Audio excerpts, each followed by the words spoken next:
asalaamaaleykum mbokku internet yi dellusiwaat nañ tey ci seen beneen leçon ci 7e vidéo bi ba tey ci kuuru HTML ak CSS tey nag ñu fas yéene dellusiwaat ci plateforme bi kon di Akan Mentor mooy plateforme bi leen jàngal ñu fas yéene wax ci ñett yi muy lan mooy élément lan mooy balise ak lan mooy attribut kon tey ñett yooyu lañ leen bëgg a jàngal ci cours bi di HTML mooy lan mooy élément ci HTML lan la ñuy wax balise ak lan mooy attribut muy ñett yoo xam ne kon moom mooy waral suñu vidéo tey bi liñ ci jublu nag maanaam objectif bi mooy boo seetaanee vidéo ba noppi nga mën a comprendre lan mooy élément HTML maanaam ci HTML lan la ñuy woowee élément waaye nga xam tamit naka lañ koy créer maanaam nan ngay créer benn élément ci HTML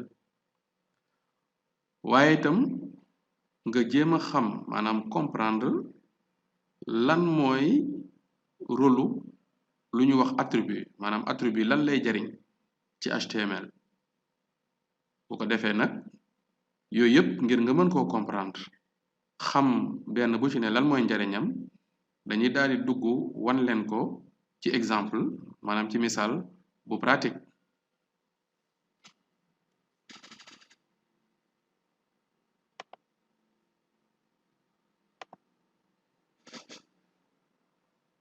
benn exemple fichier HTML moo ngi ni kon boo xoolee ci kaw fii foo gisee ñu def point d'exclamation doctype HTML rek mooy tekki ni document bi ngay bëgg a bind document de type HTML la kon toujours point d'exclamation doctype HTML foo ko gisee rek mooy document bi ngay bëgg a bind type document bi HTML la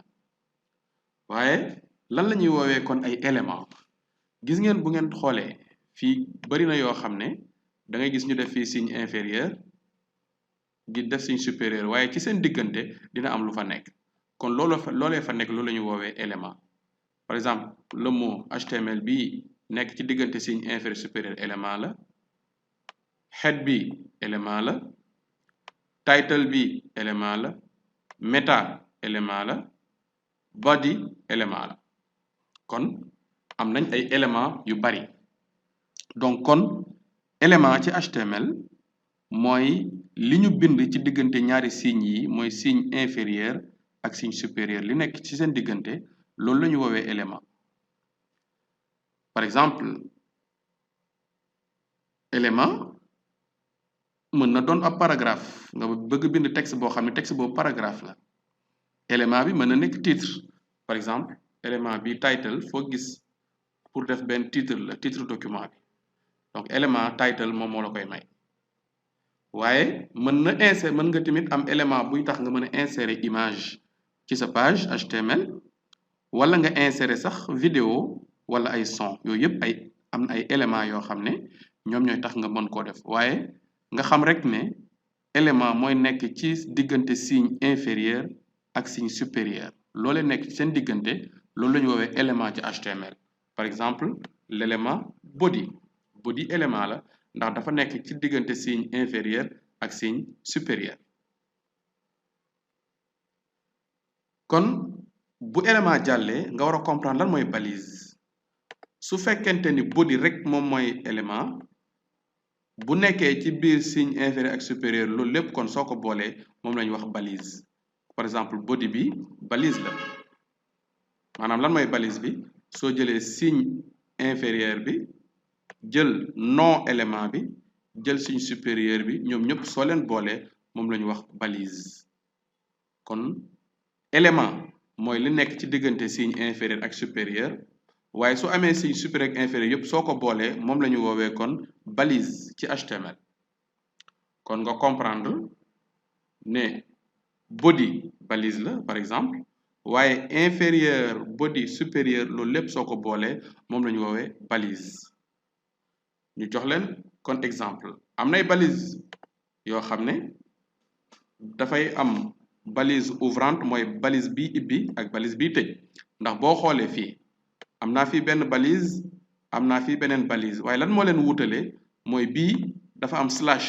ci kanamu élément bi kon foo gisee ñaari balise yu niroo te ci kanam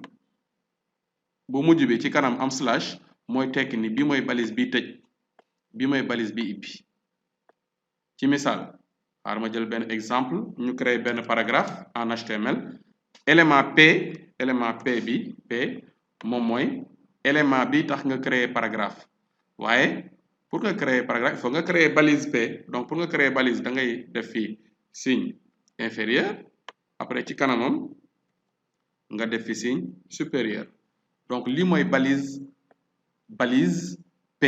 te P pour créer paragraphe la ci HTML waaye balise bi créer paragraphe nag am na balise buy ibbeeku mais am na balise bu koy tëj kon balise bi koy tëj soo koy defar da ngay def même balise waaye da ngay def slash fii ci kanam lii mooy balise ouvrante P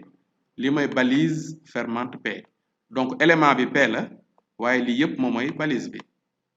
li tax fii am slash parce que moom mooy balise fermante maanaam balise bi koy tëj léegi su ma bëggee créer benn paragraphe mën naa bind ci seen diggante je suis en train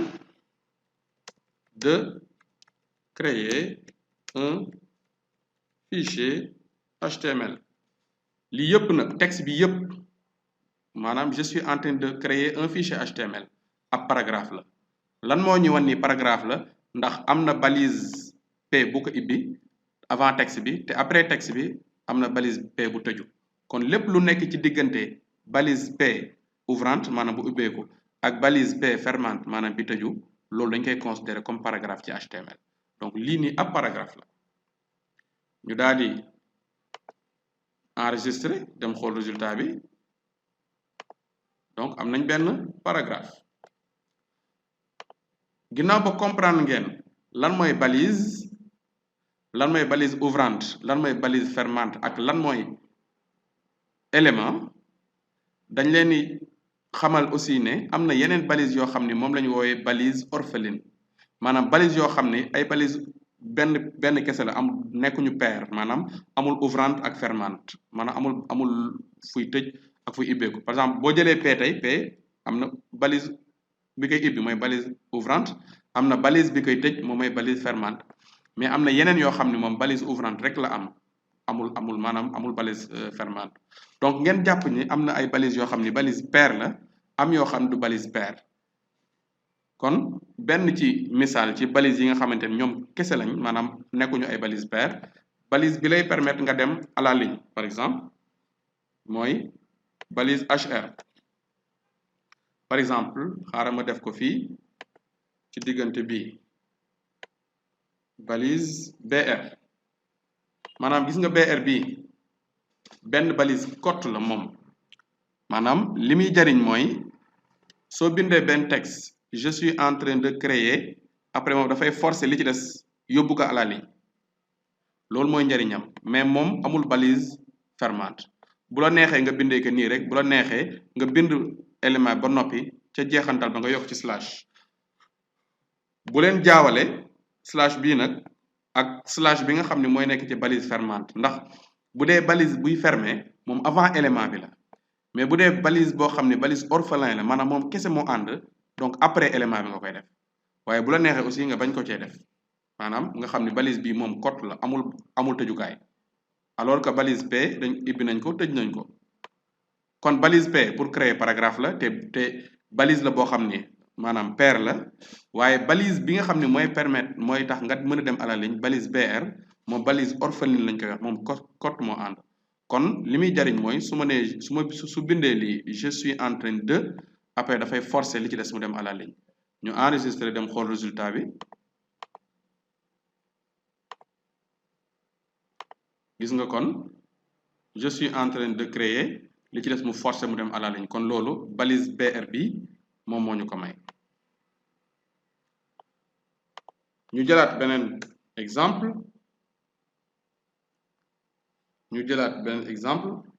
pour ngeen comprendre léegi lan mooy attribut ndax léegi xam ngeen lan mooy élément xam ngeen lan mooy balise mu des attribut attribut nag ngir xam ko lu yomb la dafa am ay balises yoo xam ne faaw ñu am lu ñu àndal maanaam luñ ci yokk ci balise ouvrante bi dafa am luñ ci yokk loola ñu coy yokk na day am valeur kon loolu ñu woowee attribut par exemple ma bëgg a bind texte boo xam ne cliquer ici la ma bëgg ku ci cliquer mu yóbbu ma ci site Seneweb par exemple bu boobaa ni ma koy balise ba koy def ma balise bi tax nga mën a créer lien balise A la donc moom it paire la da kon day am ouvrante am fermante nii donc texte bi ci digg bi lay nekk cliquer ici pour ouvrir Seneweb par exemple dama bëgg ku cliquer ci texte bi maanaam cliquer ici pour ouvrir Seneweb ku ci cliquer rek mu yóbbu la Seneweb loolu la ma koy may mooy il faut que ma xam ban balise mooy tax ma mën a am ab lien kon balise boobu A la tudd A léegi ñu enregistré xool est-ce que daañu am résultat bi ñu bëgg bi ñu enregistré boo cliquer gis nga ne du la yóbbu Seneweb lan moo tax il faut que ma yokk ci attribut bu koy wax boo cliquer fan nga jëm kon damay ñëw fii ci balise ouvrante bi avant ngay fermer nga def espace nga yokk attribut buy wax href maanaam fan la jëm nga koy wax href nga def égal nga def guillemets yi fii ngay def dugal site bi mu war a dem nga def http nga def seneweb.com ok kon href bii la ñuy wax attribut kon attribut la ci balise bii di balise A kon balise A pour créer lien la mais pour que lien bi dox faaw nga yokk ci attribut href te href attribut la boo xam ne da war a am valeur bi mooy lii mooy valeur am donc boo defee A après nga def href égal nga entre guillemets nga def valeur site bi wala page ba nga bëgg dem donc fii normalement dina war a baax ñu enregistré léegi dem actualiser waat page bi xool bi ma actualiser gis naa ni sax changé na léegi nekk na ab lien léegi lien bi gis nga bu ma ci tegee souris bi rek dangay gis mu nekk forme loxo buy wane ni lii léegi ab lien la léegi ñu cliquer xool ndax dinañu yóbbu Seneweb cliquer nañ gis nga yóbbu nañu ci site Seneweb kon loolu mooy maanaam loolu mooy attribut mooy lii ñu jël beneen exemple maanaam attribut bi tax nga mën a créer image alors attribut boobu mi ngi tudd img waaye moom it balise orpheline la maanaam amul balise fermante donc nii rek la du am maanaam du am lii du am /img lii du ci am ndax moom balise orpheline la donc kon puisque du balise paire kon lii du ci am léegi ñu dem télécharger benn image ci internet bi par exemple ma jël image kenn ci Sénégal am naa image bi ma télécharger ko déjà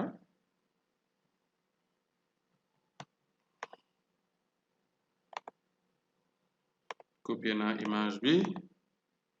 ma ñëw ci dossier bi may defee cours bi coller ko foofu def enregistrer sous enregistrer l'image sous voilà image ma tuddee ko Sadio